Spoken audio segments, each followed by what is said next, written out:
Okay, Google just totally flipped the script on what an AI assistant is actually supposed to do. For years, we've had the exact same routine, right? You ask a question, you get an answer, you close the tab. But Gemini Spark completely breaks that loop. In this explainer, we're covering the rise of the persistent AI agent, and honestly, it is genuinely surprising.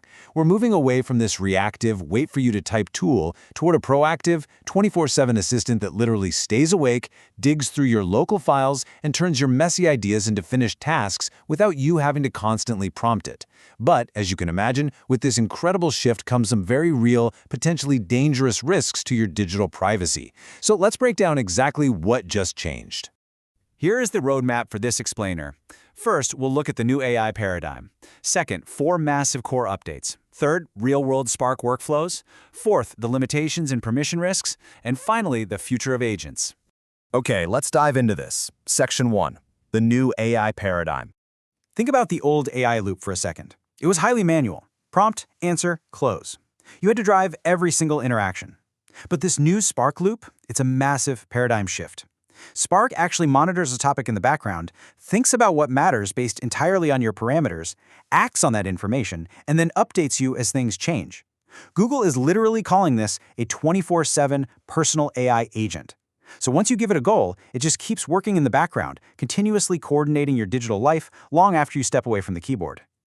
Moving on to Section 2, the 4 specific core updates that make this agent a reality. Update number 1 is absolutely massive. Spark is now on the Mac. It's built directly into the Gemini desktop app, living in its own dedicated tab right there on the macOS sidebar. You can link specific folders, like say your ridiculously messy downloads folder, and Spark can securely access them. It is wild. It can sort your local files, rename them for you, pull specific numbers out of local PDFs, and even build a Google spreadsheet directly from documents sitting right there on your hard drive. And Google is already teasing that pretty soon you'll be able to trigger these Mac tasks directly from your phone. Update 2 brings us to MCP, or the Model Context Protocol. Basically, this is a system that lets the AI securely connect to custom servers. Why does this matter so much? Well, it means Spark can hook into custom MCP servers, so you aren't just stuck with Google's built-in options. You can actually wire up your own internal systems, custom tools, and company databases. It takes Spark from being this fixed, off-the-shelf product and turns it into a personalized framework that you can build your own specific workflows around. Update 3 expands the whole ecosystem. Spark now features a much wider net of connected apps. We're talking Canva, Dropbox, Instacart, OpenTable, Zillow Rentals, plus native support for Google Tasks and Keep. And this brilliantly illustrates that the real story here isn't just about, using Instacart with AI. The brilliant part is what happens when Spark strings all of these individual apps together into a single automated sequence, so you don't have to spend your entire day endlessly tab switching. Which brings us to Update 4. And honestly, this might quietly be the biggest feature of the whole shebang, real-time monitoring.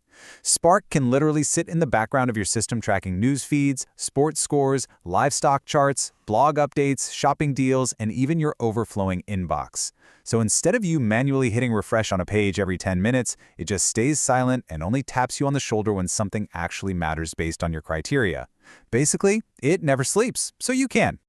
Section 3. Real-world Spark workflows. Let's look at how this abstract tech actually replaces daily busywork.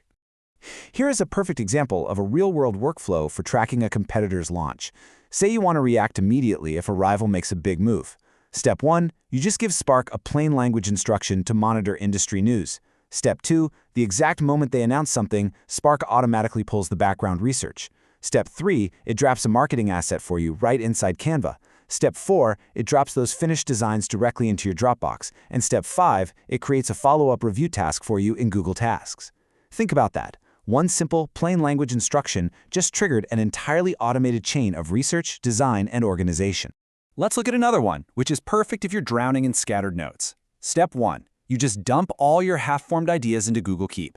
Step 2, you instruct Spark to scan your Keep app on a regular schedule. Step 3, Spark pulls out only the useful entries and actually converts them into action items. Step 4, it organizes those into a checklist based on deadlines. And Step 5, it sends you a nice, clean daily summary. Now, what's really interesting about this slide is the pattern it reveals. Spark is taking on all the tedious searching, the sorting, the manual app switching. You just step in at the very end to make the final executive call. All right, Section 4, limitations and permission risks. Before you hand over the keys to your digital life, we need to talk boundaries. First up, let's quickly run down the actual access limitations, because Google isn't heavily advertising these. Right now, this is strictly a beta feature. It's restricted to the US, you have to be 18 or older to use it, and you absolutely must be a paying Google AI Ultra subscriber. Plus, there are hidden usage caps, so that whole 24/7 pitch, yeah, it comes with a pretty major asterisk. Surprisingly, even paying Ultra subscribers hit a wall on how much they can actually use the agent, and there's no obvious way to buy more capacity at the moment. But here is the limitation you absolutely need to pay attention to. Deep in the onboarding text, Google explicitly warns that Spark may share information or make purchases without asking first. Just let that sink in for a second. The whole pitch is that this thing is supposed to check in before doing anything major, and they did introduce a payment protocol meant to keep purchases user-authorized.